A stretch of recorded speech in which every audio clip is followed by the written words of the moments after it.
All right, let's talk about the game a little bit because I'm happy. I'm very happy. I'm relieved more than happy because it was a tough game. It was a lot tougher than what a lot of people thought. And then that kind of got into my head like, oh, what if we do win 2-0, 3-0, 4-0? What if we do have an easy time? And it wasn't an easy time at all. I think Real Madrid came out exactly how I thought they would, which was defensive, playing a low block, and waiting for the opportunities to play the counterattack. However, they came out in a way that I didn't expect, which was they went ultra defensive. Not only defensive, they went ultra defensive and playing a five back, and then they didn't bring in Mbappe until later. So Mbappe was not ready. And then when he came in, I think he came in for like 10 minutes or so, and he didn't look good. He didn't do much. He didn't do anything really. I think the extent of his game was the expulsion of Frankie De Jong after that foul on him, which was a real slick move. He guarded the ball and then moved it at the right time so that he would get hit instead of the ball. And he got De Jong the red card. I think it was a harsh red. I don't think it was a red. At first glance, I thought it was all ball. Then you see it. Yeah, Mbappe basically hides the ball from Frankie De Jong. And in that situation, he hits Mbappe. Was it for a red card? I don't know, man. In a final against Real Madrid, Clásico, in a moment in the game where you know that red card is going to condition some things for the rest of the match, I think it was a little cheap. I think it was classic try to bail Madrid out. I felt the same thing about the added time in the end, but, granted, Vinny scored in the second minute of added time in the first half, so you add the extra minute, right? So it'll go to 4 minutes instead of 3. Lewandowski scores at the 4th minute, so it extends to 5 instead of 4. But then the corner kick happens at the 5th minute, but he allows the corner kick to finish, and that's where that goal comes out from. So it was really tricky. I think in the heat of the moment, I was like, man, they're just really, really trying to get Real Madrid to win this game. But in the end, with a cool head that I have right now, because it's been a few hours, or rather a couple hours, and I can kind of think a little clearly and be like, okay, maybe those extra minutes were okay, even though it did extend, and then maybe the red card or that foul was a foul. I don't know if it was a red card, but whatever. In the end, it doesn't matter. Real Madrid lost today. Barcelona won today. Barcelona is the champion of the Supercup, breaking that pattern that we were looking at where the defending champion of the league never comes out champion of the Super Cup. So here we have that. And then the other stat that I didn't really talk about in the last video was that the winner of the Super Cup ends up winning the league. So let's see what happens, man. But one trophy down, 3 more to go. The most important one was the most close one, right? That's what Hansi Flick said. It's our first chance to win a trophy. Same thing Xabi Alonso said. It's the closest thing we have to a title, so we go for it. And we went for it. Barcelona wins, I think, more than deserved. And the fact that the way we dominated the game and the fact that it's just a 1-goal margin just shows exactly what I was talking about, that regardless of whether having all this ball possession and all that stuff, Real Madrid, I think, had clearer chances to score than Barcelona did. Real Madrid missed a lot today. A lot. There was the first play that I can remember is Vinny on the wing, goes all the way down. Let's move over here.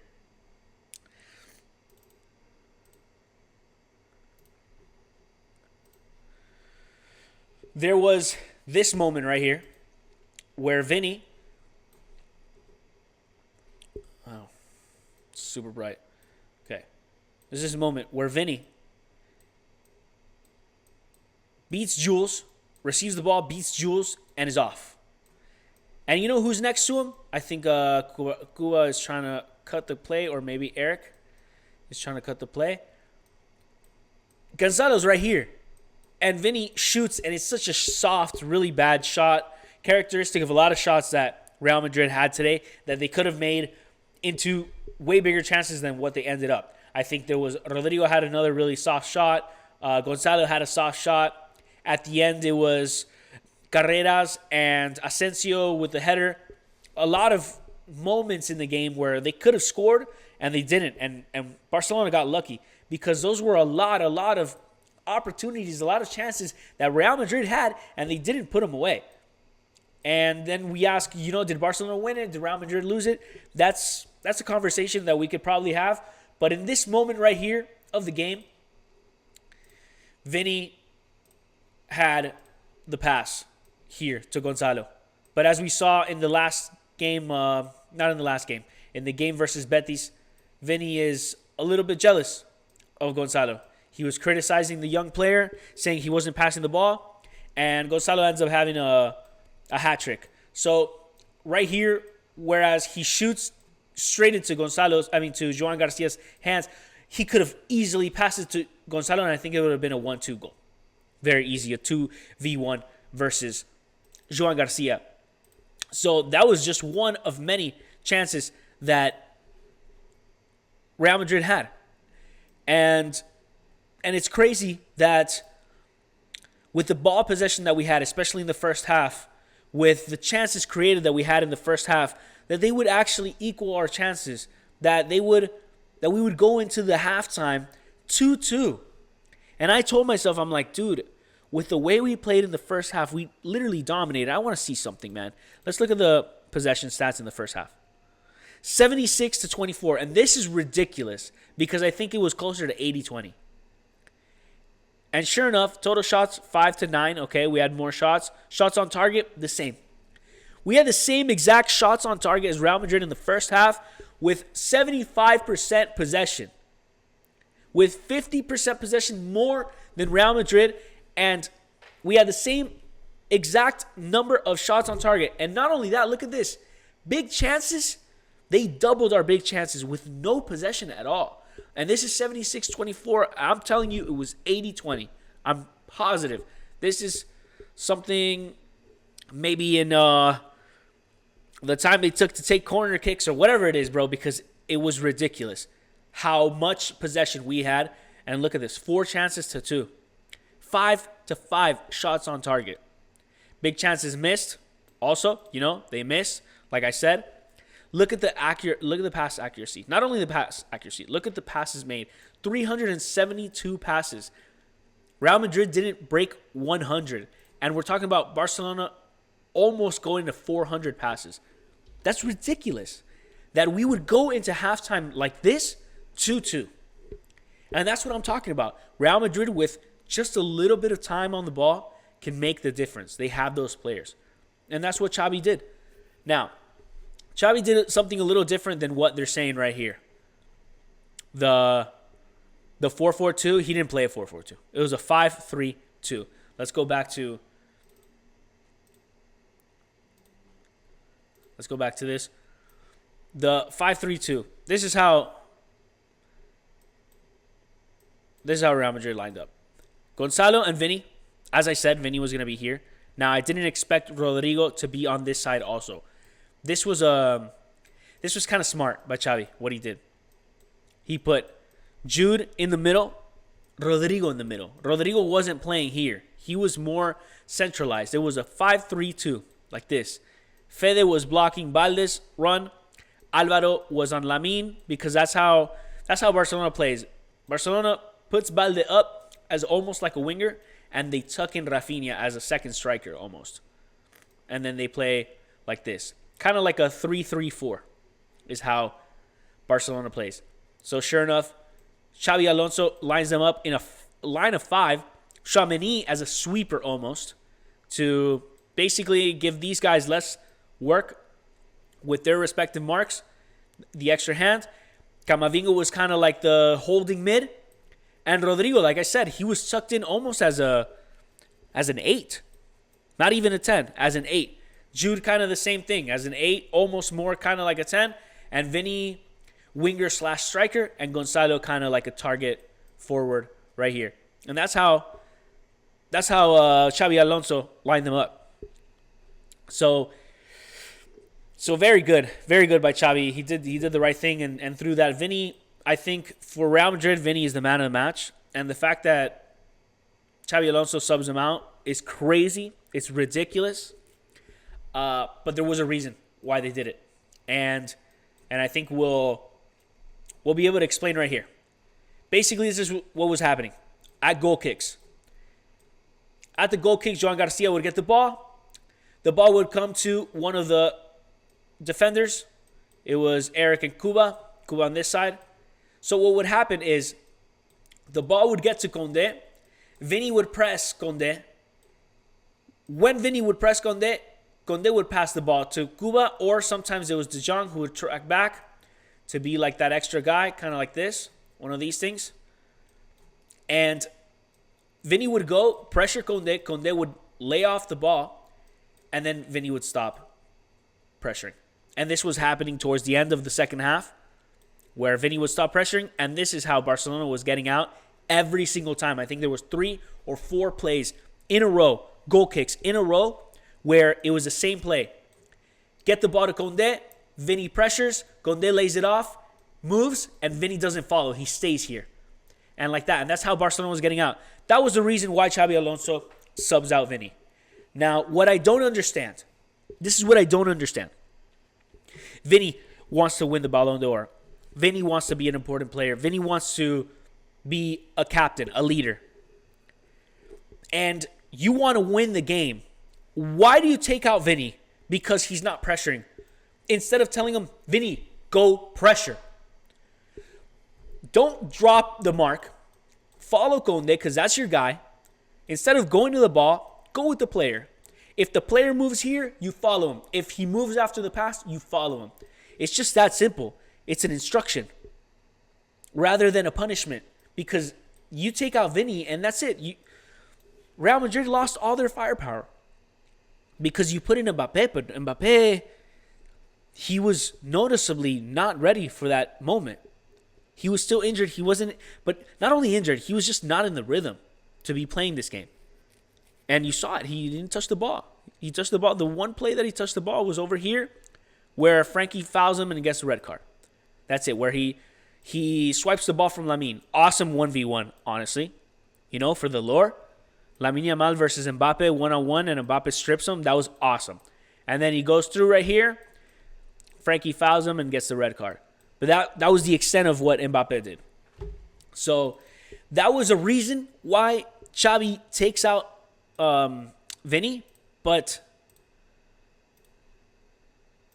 besides that, I don't know if there was really a reason to take out Vinny. And I was happy about it, obviously. Mbappe came in when? At the 76th minute. Yeah, so he got about 15 minutes and didn't do much in that time. Ceballos looked all right. I'm surprised Alaba played, but I guess they don't have anyone else. Rudiger was out. Carvajal was out, wasn't going to play. They brought in David Jimenez and Pitarch. I don't even know who these guys are. So you could tell it's not looking good for the depth of Real Madrid with the injuries that they have. Franco played, didn't do much. Guler played, didn't do much. Kind of got bodied out there. I think Dani Ceballos, out of the 5 subs that come in, Dani Ceballos was kind of almost the best one, because I felt like, oh man, with Dani, they're going to be able to hold the ball more. They're going to be able to attack in these final minutes, and then you have Mbappe there. And you know, I thought it was going to be a little bit more. It wasn't in the end. On the other side, Rashford had a chance at the end, man. I think it was because it's Courtois, so he's like, okay, I'm just going to hit it hard. But it just goes wide, and dude, you got to make those, man. 1v1 versus Courtois. It's the end of the game. Like, score that goal, dude. It would have been perfect. It would have been a perfect way to end it. 4-2. I think it would have been solid game. It would have been, you know, another game and another goal contribution for Rashford. That was a bad miss, man. And I was scared that was going to come back to bite us, honestly. And it didn't, so that's good. Ferran played well. Dani Olmo had a chance to have an assist for, I think it was Rafinha, kind of passes the ball a little bit too early. I think he should have dribbled more. The player in Barcelona's field that really was kind of a deception was Fermin, and now I'm looking at it. Fermin had an assist, but besides that, which one was it? Which one was Fermin's assist? Well, Lewandowski got the goal from Pedri. It must have been to one of Rafinha's goals. Must have been from Fermin. But not much from Fermin. Honestly, watching the game, I was like, where is Fermin? He was kind of lost in the middle of this sauce. It was basically Bellingham, Camavinga, Rodrigo against Fermin because Pedri and De Jong were kind of being occupied over here. It was weird. It was a weird lineup that Xavi had, and because of that, Hansi Flick had to kind of move guys in a certain way. Rafinha had to move more centrally. That left Balde to go up. But Fermin, dude, I didn't really see him. Frankie De Jong got the red card, but honestly, they give him a 6.4. Frankie had a great game, man. Frankie and Pedri had a great game, phenomenal game. All of them. Every single player. I think Conde was the player who had like kind of the worst game in terms of defense because Vinny was just taking him every time, and I was wondering why doesn't Conde tuck. Like, okay, so Vinny does this play, right, where he's one-on-one with the player, and he's one-on-one with the player right here. Let's see, where's Vinny? Where do I have Vinny? Where do I put him? Oh, right here. Okay, so Vinny is one-on-one with the player oftentimes, right? So he's kind of hinting like, okay, am I going to go inside or am I going to go here, right? He's like, oh, where am I going? Where am I going? Inching closer. Now, if you go inside, there should be players here. You have them. But then I guess it's the fear of letting this guy open. You know, you could tuck him. But then Bellingham goes up. Rodrigo could be a problem. Fede could be a problem on this side. So I understand. I understand why this might be scary to let him go inside. But what he does is that because he's scared of him going inside, he tucks. And then what Vinny does is he kicks the ball forward and then he beats him with speed. What I don't understand is here. Boom. Just get in the way of him. And there were so many times where I felt like Conde was getting beat the same way. It was the kick and rush, right? But why not at the kick, get in his way, beat him with the body, win the ball, and then worst case, you kick it out or something. But it was just something that I wasn't understanding. And because of that, Jules got taken a lot of times by Vinny. And I think it was because of Jules that Vinny had such a man-of-the-match performance in terms of what Real Madrid was providing. So that was kind of strange to me. Valverde leaves injured. He was okay, though. He was not bad. I think he was doing a pretty good job in making sure Balde wasn't too dangerous. Bellingham was okay. I think Bellingham kind of disappeared. Camavinga was really good. He was holding it down just by himself in the middle because usually he has Tchouaméni there with him in the middle. This time Tchouaméni, like I said, was tucked between the two center backs. So it's just kind of Camavinga doing all the job. And then although you see a 6.1 for Rodrigo, and it's showing that maybe he didn't do that much, let me tell you something about Rodrigo. Rodrigo today played a game fit for a leader because Rodrigo's job was to tuck into that middle part with a three-man midfield. Bellingham, Rodrigo as the 8s, and Camavinga as the 6. And Rodrigo did it phenomenally. I think a 6.1 is an insult to Rodrigo. He might have not had any goal contributions or any chances at goal besides that one really weak shot to Joan. But what his job was today, he's never played that before. And he did it very, very well. He almost played literally in the position of an 8. And I think he did it really well in the moments that Real Madrid had the ball or in the moments that Real Madrid had to defend the ball. Because let's be real, dude, Real Madrid barely had the ball. They barely had anything. Any possession, anything. But what they lacked in all of that, and they still made it happen with the chances. Let's look at the stats, but all in general. Right? So it ends about 70-30 possession. Total shots 16-12, so Barca ended up having more shots than Real Madrid. But shots on target, Real Madrid had more, 10-7. And big chances created, 7-4, ultimately. So that's actually kind of ridiculous. We end up with 600 passes completed, or 600 passes attempted, I guess. No, completed. To 240. Look at this difference, dude. From the first half, 97, to the second half, 143. Okay, so not nearly doubled, but pretty good. 236 in the second half. 372 in the first half. So, yeah, the Real Madrid took away a little bit of possession from Barcelona during the second half, clearly. But I just remember, man, going to halftime, after the goals, after the 2-2, and I'm just like, dude, the way we played, how do you come back and play a whole second half knowing that you were dominating the game and it was not enough to even come out with a goal lead? Like, you literally dominated the game, and you're starting the second half 0-0. That's exhausting. I don't know. I would find it so hard to motivate myself or to motivate my team in that situation. And, you kind of saw it. You kind of saw it in the beginning of the second half. There were nervous feet. It was kind of like, dude, we did the best half we could have played of football, and we go to the locker room 0-0. And it wasn't even 0-0. We go into the locker room 2-2. We go into the locker room having dominated the game, and we still got 2 goals scored on us. It was ridiculous. Rafinha's goal was amazing. All the goals were amazing, honestly. Let's be real. Every single one of those goals today were great. The first goal was Rafinha over here, right? It was basically Carreras was up here, and Asensio was up here kind of playing right back. And Fede, I guess, was up higher or maybe centralized. Rodrigo has one mistake. Passes the ball, intercepted by Fermin, I believe. It was to Camavinga. Fermin intercepts it. Lewandowski was here. Everybody was back. Yeah, like this. Everybody was basically back. Because Real Madrid had the ball at this point. It was Real Madrid's possession.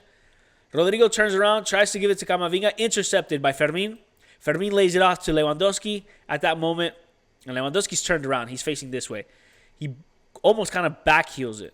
And then it's Rafinha, plus the run of these guys, obviously, versus these two players. Tchouaméni, who is a midfielder, not a good defender, and we saw it last year how bad he was on defense, playing for Ancelotti's team. And Dean Howson, but Dean Howson was over there.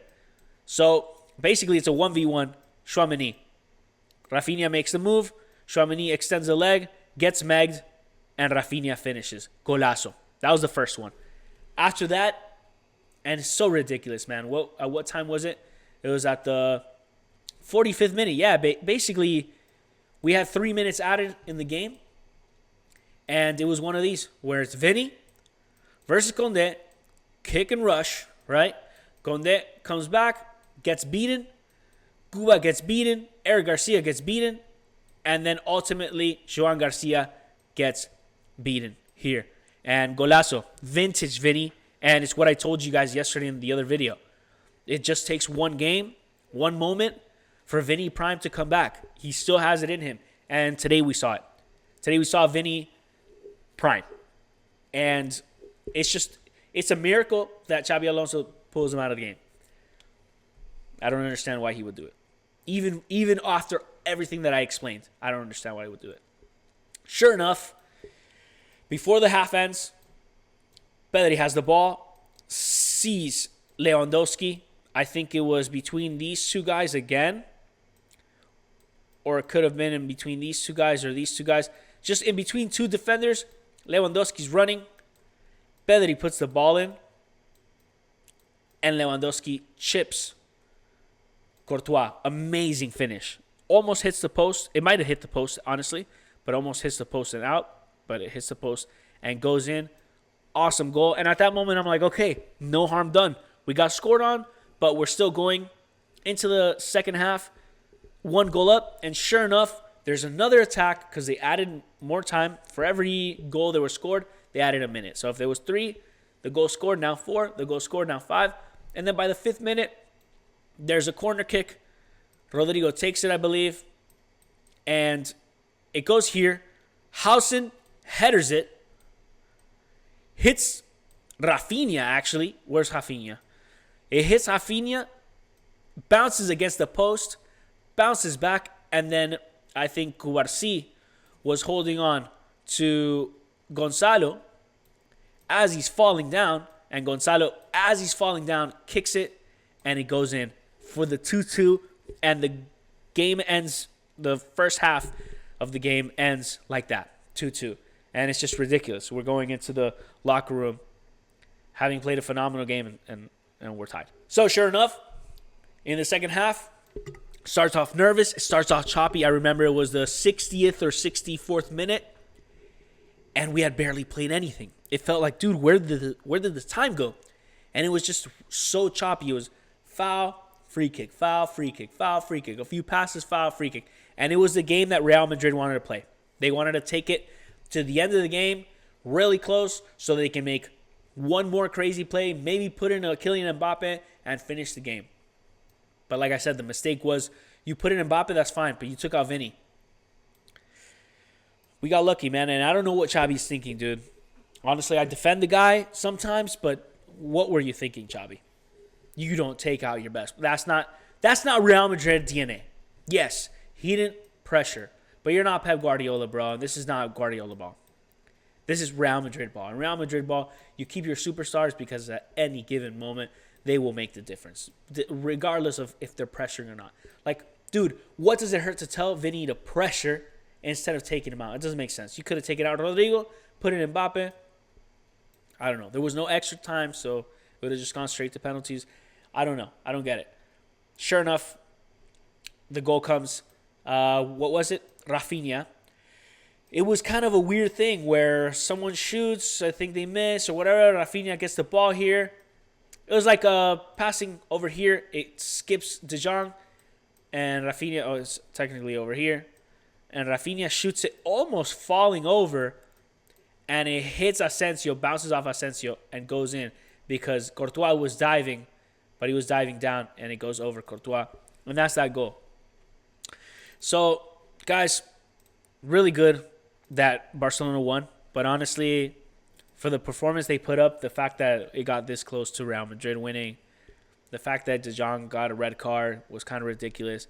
The fact that we let 2 goals in the first half, it kind of takes away a little bit of the good feeling. And, you know, dude, the Barcelona players are celebrating. Everybody's happy. I'm sure Hansi Flick's happy. I'm going to check out the press conference later. But I just wanted to say my 2 cents that I feel like we played the type of game that we shouldn't have let 2 goals in. I think it should have been 2-0, 3-0, the way we played. But that's Real Madrid, man. You give them one chance and they do it. And that's the style they play.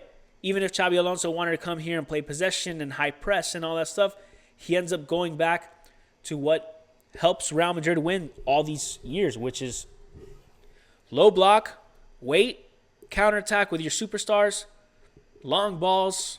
There was a point, man, where the defenders would just send Rodrigo or send Vinny or send Mbappe.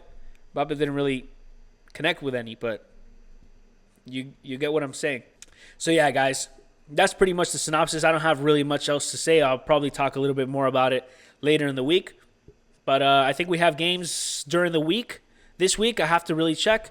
Let's look at it really quick. Barcelona, fixtures. What do they got? What do we got? On Thursday. Okay. Oh, for Copa del Rey. Okay, so Copa del Rey continues in the middle of the week. That's good. Racing versus Barca. And then what's Real Madrid got this week? Real Madrid probably plays on Wednesday then, right? But although it wouldn't make sense because, dude, that's a lot of games for them. Yeah, Wednesday. So they go and they play. They play a game on Thursday. Then they play a game on Saturday. And then they play a game on Wednesday. They've stretched Real Madrid's games. And they've compressed Real Madrid's games. And they've stretched Barcelona games.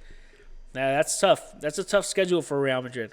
So I hope we could take advantage of it.